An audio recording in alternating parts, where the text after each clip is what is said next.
Et aujourd'hui, on a un invité spécial au plateau info qui est Gauthier Chaumel de l'entreprise Edit Adapt, qui est consultant dans le domaine de l'édition accessible et adaptée, qui a travaillé dans l'édition, qui a été transcripteur et qui connaît bien les problèmes du format XML. Donc je vous présente les autres personnes du Centre Exception Handicap qui sont avec nous. Donc Delphine Grappelou, voilà, Charlotte Ténier, Élodie Hamel et Sandrine Bernard. En fait, on a créé ce plateau info parce que on a vu que certains d'entre vous avaient des problèmes pour adapter le XML sur Platon. Donc, je vais vous présenter rapidement les caractéristiques du format XML et puis ensuite, je vous laisserai poser vos questions à Gauthier Chaumel qui pourra y répondre.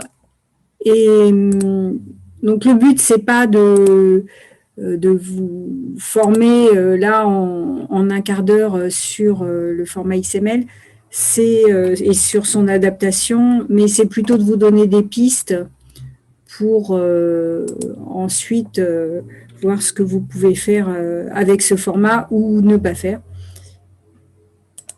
Donc, je vous présente d'abord rapidement le format et ensuite je vous rendrai la parole. Donc, le format.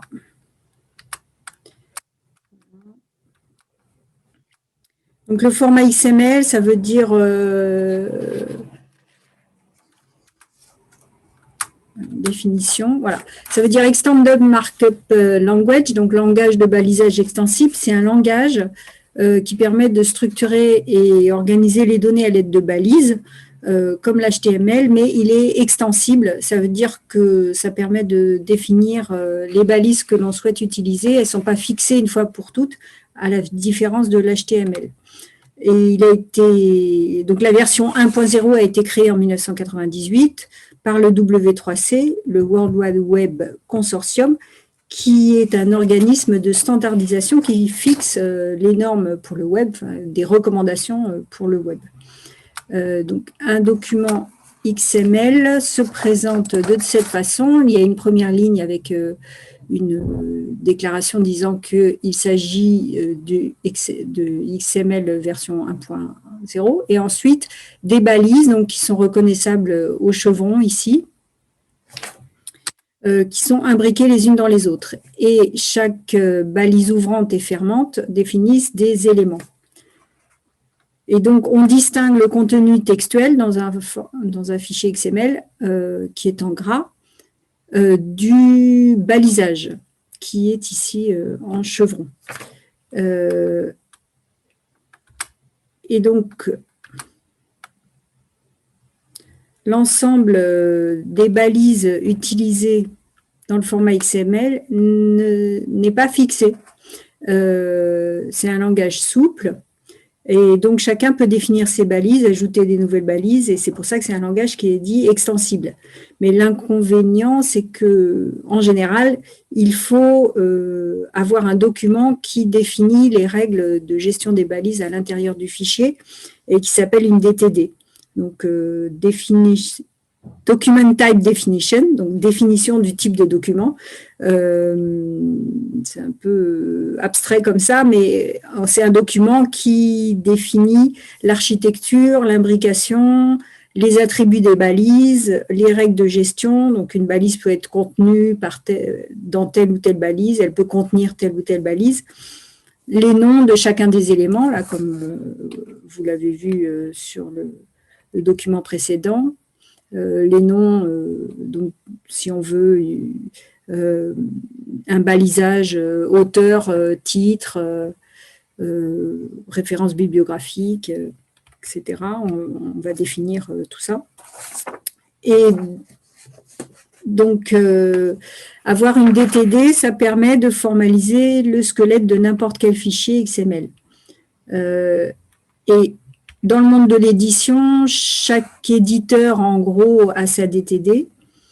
Et la plupart des fichiers XML utilisés par Platon utilisent la DTD Hachette littérature générale, qui définit des balises spécifiques pour rendre compte des notes de bas de page, de la numérotation des pages, des dialogues, et ça peut être utile ensuite pour l'adaptation.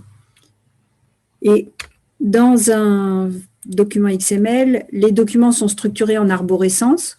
Donc, on a tout en haut la déclaration de la version XML utilisée, on a le nom de la DTD à utiliser, et on peut avoir donc des balisages qui indiquent la structure du document. Ici, on a le corps du texte, le chapitre, ensuite le développement et ensuite les paragraphes. Donc, c'est une structure en arborescence et les balises peuvent être signifiantes du découpage intellectuel du livre.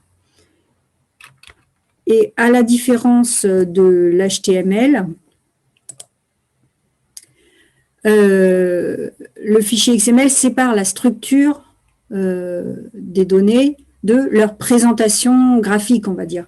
À gauche, vous avez le fichier XML tel qu'il apparaît avec ses balises, et à droite, vous avez la vision telle que le fichier est interprété par un parseur, c'est-à-dire un logiciel qui interprète la structure XML, et la feuille de style qui va avec, qui lui indique que les dates doivent être en bleu, que les noms, prénoms doivent être sur la même ligne en noir et que la code doit être en rouge sur la même ligne. Donc tout ça, c'est dans un fichier à part qui s'appelle une feuille de style. Donc c'est pas un format qui permet une visualisation directe. Et c'est pour ça que certainement c'est complexe à utiliser. Et c'est un langage qui est orienté texte, donc qui permet de baliser des livres à maquette simple. Donc les éditeurs vont utiliser ce langage pour les livres, les documentaires et la littérature. Alors maintenant je vais aborder la question du cadre légal pour l'exception handicap. Que dit la loi par rapport à j'ai dit format, mais ce langage, on va dire. Si l'éditeur dispose de fichiers XML, il doit fournir l'XML. Et ça, c'est fixé par l'arrêté du 23 mai 2017, fixant la liste des formats facilitant la production de documents adaptés, qui est entré en vigueur le 1er juillet 2017.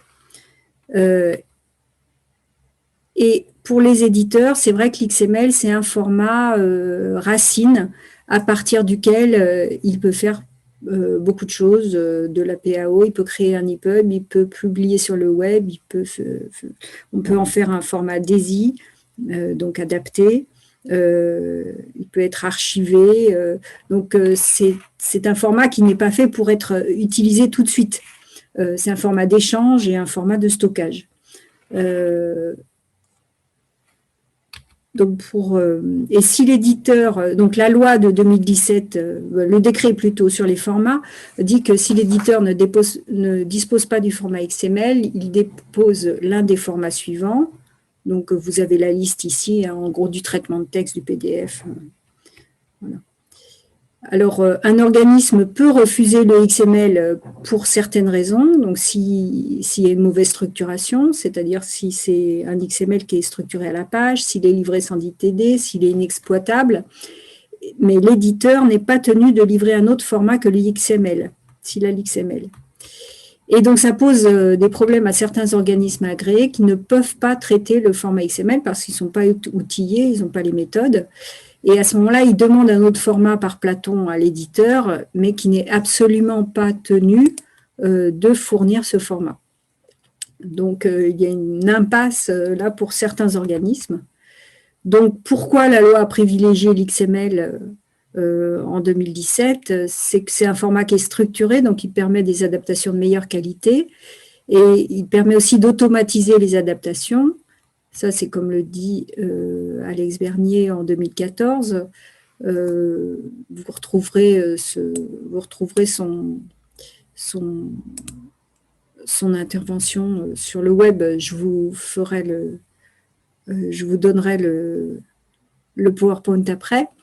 Et donc, la question se pose de comment adapter le XML. Les grandes associations comme Valentin Oui et Brainnet ont des batch convertisseurs qui leur permettent de partir du XML pour faire des XML DTBook, mais évidemment, une association qui n'a pas leur niveau technique peut avoir des difficultés avec ce format, et donc c'est pour ça que voilà, on se tourne un petit peu vers la formation. Il y a peut-être une ou deux nuances à apporter.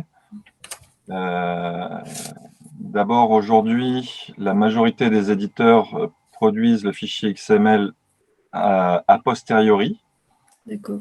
C'est-à-dire que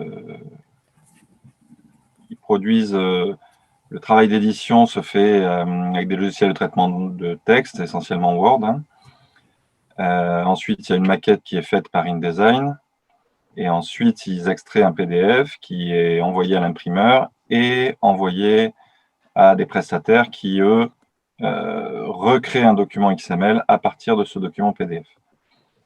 C'est pas comme ça que ça devrait fonctionner, puisqu'effectivement, théoriquement, l'intérêt du XML, c'est de l'avoir en amont de la chaîne. C'est là où c'est beaucoup plus intéressant. Mais bon, par rapport aux structures chez les éditeurs commerciaux, souvent, ça se passe dans l'autre sens. Donc, on obtient le XML a posteriori. Et ce XML leur permet effectivement de produire leurs ouvrages numériques au format EPUB et est utilisé à des fins d'archivage parce qu'on ne sait pas dans 5 ou dans 10 ans si on pourra réutiliser nos fichiers InDesign ou même nos fichiers PDF dans la mesure où ce sont des formats propriétaires sur lesquels on n'a pas de visibilité. Si j'archive un document XML, donc, qui est un document de texte très simple, je suis sûr à 100% de pouvoir, dans 10 ans ou même dans 100 ans, pouvoir réexploiter ce contenu d'une façon ou de l'autre. C'est la première nuance. La seconde, c'est actuellement, effectivement, on a des fichiers XML utilisés par les éditeurs quasi exclusivement pour des contenus simples. Mais potentiellement, le format XML a la capacité de traiter des contenus beaucoup plus complexes. On peut tout à fait faire un livre scolaire dans un format XML.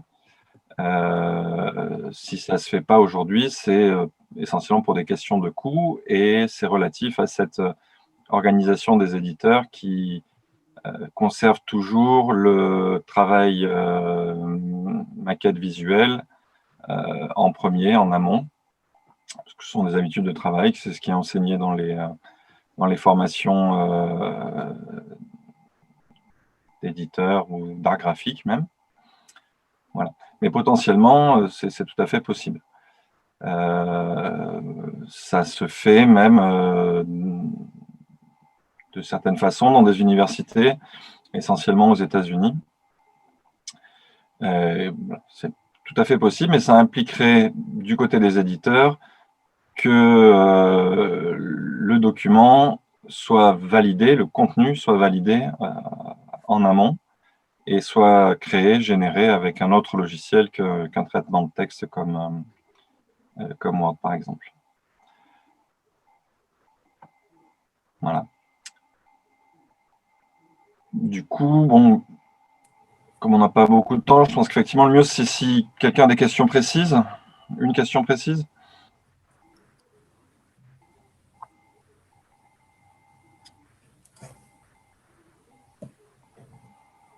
Pas de questions précises. Donc, dans ces cas-là, ce que je vais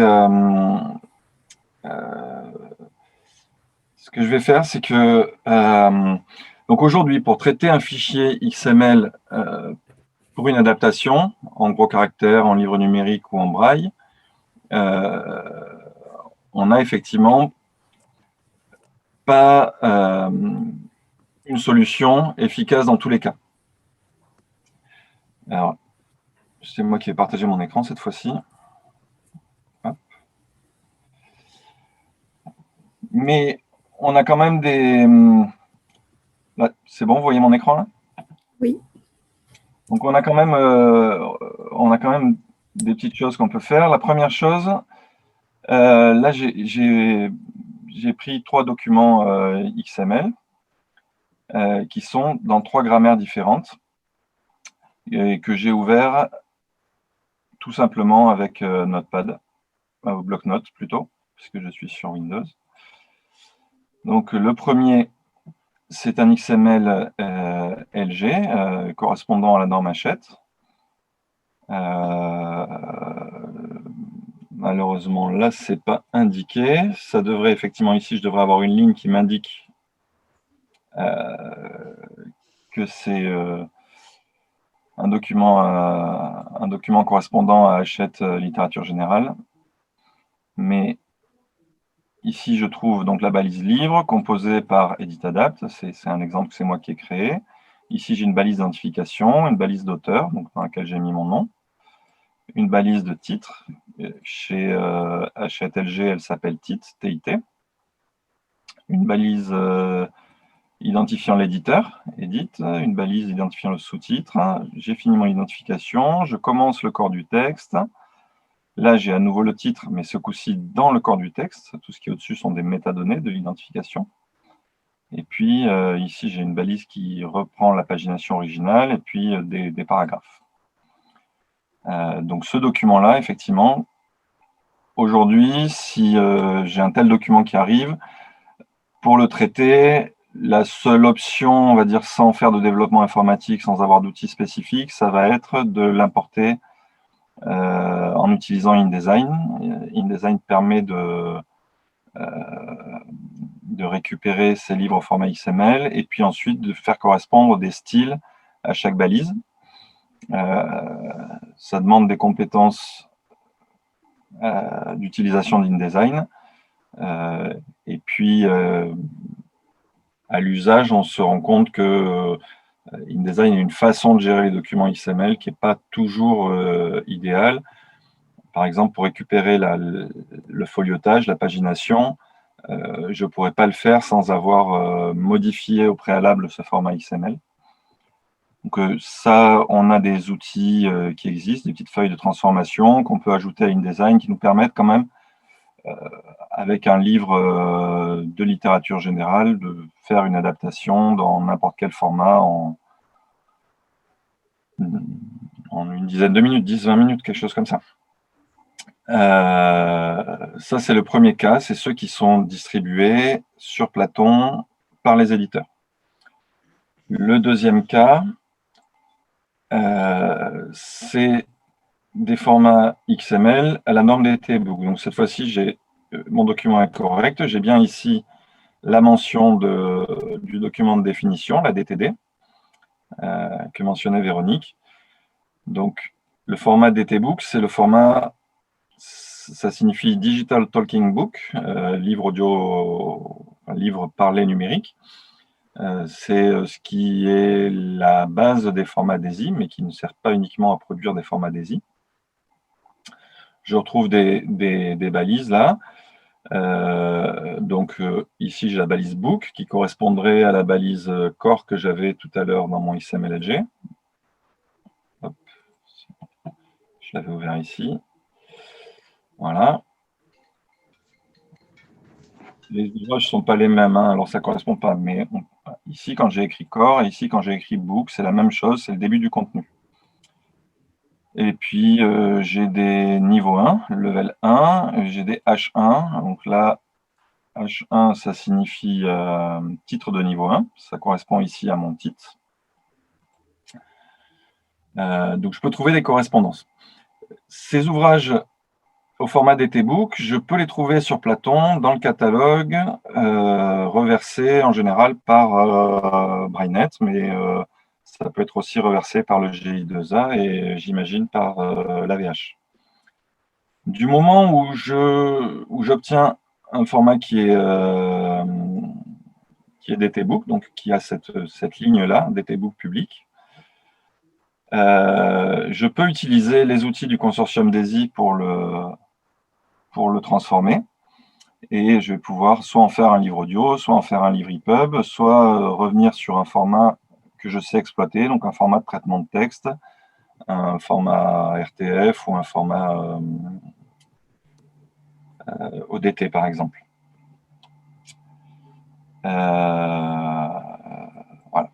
Il y a un troisième cas de format XML que j'ai jamais trouvé sur Platon, mais qu'on peut trouver notamment dans les universités, c'est le XML TEI.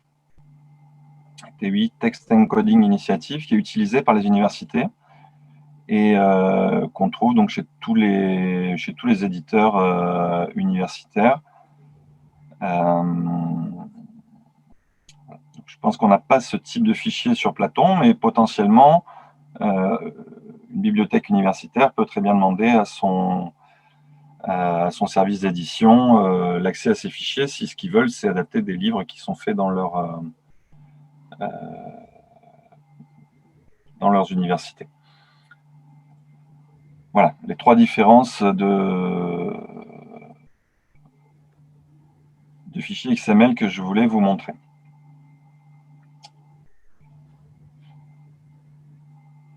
Alors,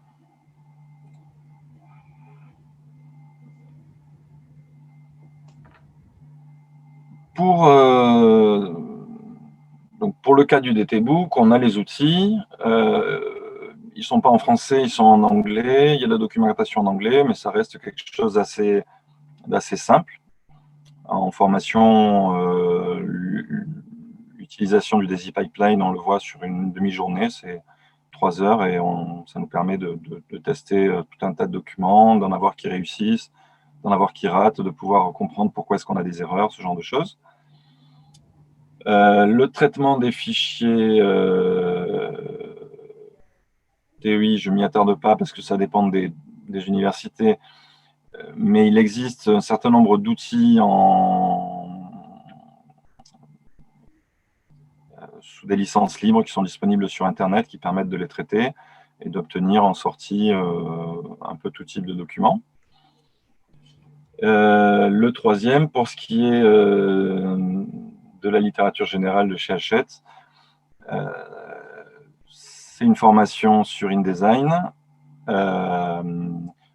Pour des personnes qui maîtrisent déjà InDesign, on est sur une grosse journée de formation. Évidemment, si on ne maîtrise pas InDesign, ça peut être plus compliqué parce que c'est un logiciel lourd et complexe. Ceci dit, il y a une méthode assez simple qu'on peut très bien apprendre en une journée de 7 heures, qui consiste à n'utiliser InDesign que pour récupérer le contenu du XML et exporter un fichier RTF qu'on peut ensuite réintégrer dans nos habitudes de travail. À terme, ce qui serait utile, et pour avoir travaillé 10 ans en SAIS, j'ai couru après une telle solution pendant 10 ans, c'est d'avoir le type d'outil dont dispose Brainet ou la VH, qui nous permettrait de transformer. Ce que font ces outils, c'est qu'ils transforment les XML-LG en XML DTBook. Donc, une fois qu'on a un XML DTBook, on sait l'utiliser. J'ai longtemps pensé que ces deux associations étaient de mauvaise foi, qu'elles ne voulaient pas partager. Maintenant que je connais un petit peu mieux le sujet, je sais que c'est beaucoup plus compliqué que ça. Que d'abord, il y a un coût de développement assez élevé. Et puis surtout un coût de maintenance parce que ces formats XML évoluent à travers le temps. C'est-à-dire qu'entre un XML-LG qui a été produit en 2010 par Hachette et un XML-LG qui est produit en 2020 par Hachette, je ne vais pas avoir exactement le même document, je ne vais pas avoir exactement la même formalisation. Et donc, on ne peut pas juste donner un outil et dire, bah voilà, utilisez-le. Il faut garder de la maintenance derrière. Ça, c'est le premier aspect. Le deuxième aspect, c'est que les outils qu'ils ont développés sont tous des outils en ligne de commande et qui demandent, pour pouvoir les utiliser, un petit peu de maîtrise informatique. On n'a pas d'outil simple avec une interface graphique où on dit prenez ce fichier et transformez-le et hop, ça se fait en 2 clics. Donc évidemment, eux ne veulent pas se retrouver dans une situation où ils mettent à disposition un outil de traitement qui ensuite ne serait pas utilisable parce que les personnes pratiquant l'adaptation n'auraient pas les compétences. Voilà. Bon, ça, c'est un projet sur lequel on travaille un petit peu. Alors avec Brainet, avec la VH, avec Luc Audrin, qui est récemment retraité de chez Hachette et qui connaît très bien ces formats-là. Et on espère à un moment arriver à trouver un financement qui nous permette de produire ce genre d'outils sur une licence libre, donc qui soit utilisable facilement. Mais actuellement, voilà, on n'est que à l'état du projet, on n'a pas de financement, on n'a pas. Voilà. Il est possible qu'il y ait des choses qui arrivent. J'aimerais dans un an avoir la même discussion avec vous et vous dire, regardez, vous allez là, vous téléchargez ça, vous faites comme ça et c'est réglé. Mais actuellement, je ne l'ai pas. Voilà, je pense que j'ai fait le tour de la question en restant assez simple. Oui, merci. Merci beaucoup. Est-ce qu'il y a des questions sur ce que vient de dire Gauthier Chaumel?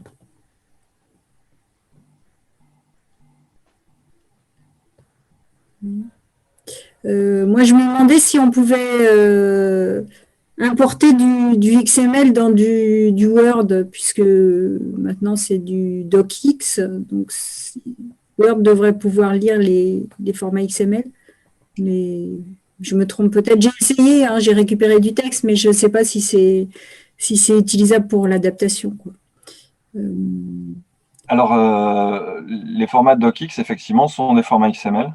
Il suffit de prendre un fichier DocX, de le renommer en .zip, de le dézipper, et à l'intérieur, on va trouver une quantité de formats XML dans lesquels on va retrouver nos éléments de contenu. Mais ce que c'est faire Word, c'est traiter son fichier XML à lui. Donc, si on a des fichiers XML dont la grammaire et la conjugaison, enfin, dont les règles sont proches de celles de Word, il va arriver à en faire quelque chose, mais ça ne sera pas une solution stable. C'est faisable avec LibreOffice, parce que LibreOffice, le format ODT, repose aussi sur du XML.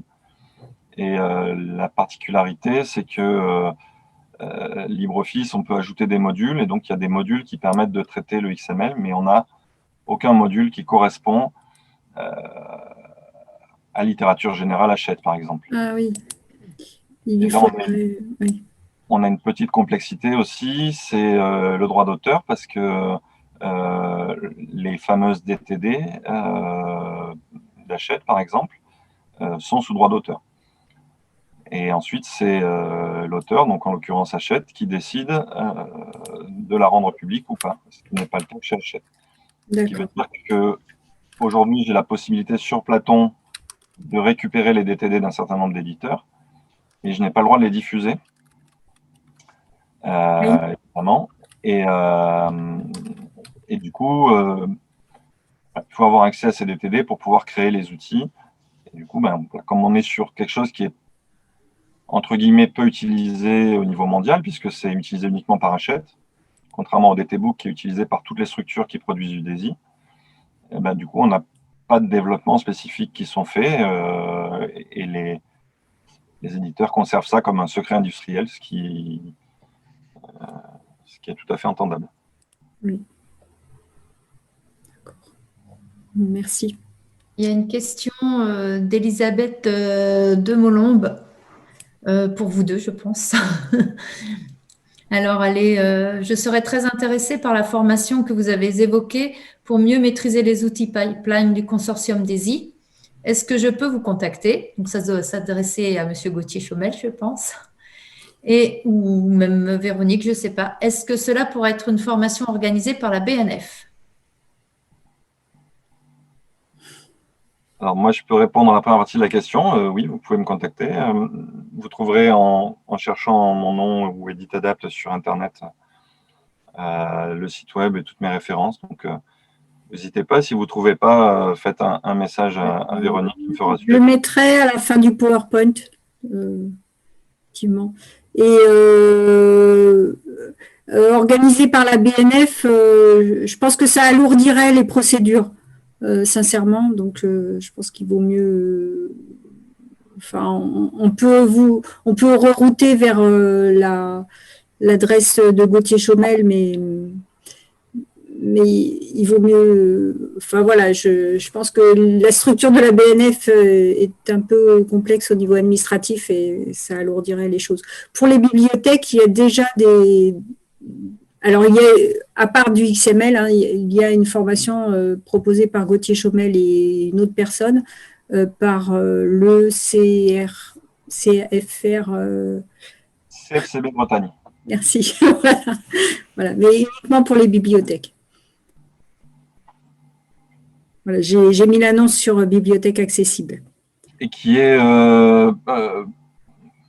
plus généraliste. Je pense qu'on n'ira pas dans le détail du traitement, mais ça peut déjà donner des éléments. Oui. Mais donc, c'est vrai que une idée pour arriver à traiter le XML en ce moment, ce serait dans l'état actuel de la technique, ce serait de demander aux grosses associations de faire un XML DTBook et de le reverser sur Platon. C'est une solution. Oui.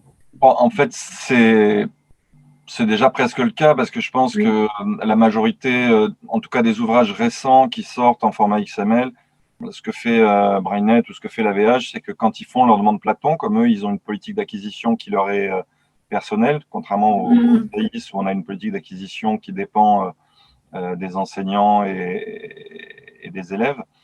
Eux, ils choisissent à Brainet ou à l'AVH, ils choisissent eux-mêmes qu'est-ce qu'ils ajoutent dans leur bibliothèque. Et du coup, ils ont une préférence, ils vont tout de suite prendre tel ouvrage parce qu'ils savent qu'ils sont fournis en format XML. Donc, c'est vrai que la première étape, c'est déjà de dire tiens, zut, j'ai un format XML, est-ce qu'il est disponible dans le catalogue? Est-ce que quelqu'un l'a fait? Et effectivement, si ça n'a pas été fait, ça vaut la peine d'envoyer un message à Brainet et leur dire voilà, on est bloqué là-dessus, est-ce que vous ne souhaiteriez pas l'adapter? Parce que pour eux, ça se fait en quelques minutes. Oui, je comprends. Effectivement, c'est plutôt, peut-être plutôt pour le GIA. Enfin, je vois souvent des bibliothèques universitaires être coincées là-dessus parce que ce sont des documents texte à maquette simple et qui sont pas pris en charge par Brainet, qui fait plutôt de la littérature générale, mais peut-être que le GIA, lui, peut être intéressé par ces documents universitaires. Donc, ça peut être une piste, en tout cas, pour éviter parfois l'éditeur n'a pas le PDF ou n'a pas d'autre format que le XML et à ce moment-là, c'est bloqué au niveau de l'adaptation. Donc, ça peut être une solution. En tout cas, je vais communiquer ça aux bibliothèques universitaires qui sont concernées. Voilà, merci. Est-ce qu'il y a d'autres questions? Donc, je vois une... Ok, quelqu'un voulait s'inscrire aux séances Platon Info. Voilà, c'était réglé par le chat. Voilà, est-ce qu'il y a d'autres questions sur le format XML? Voilà, bon, s'il n'y en a pas, on peut s'arrêter là.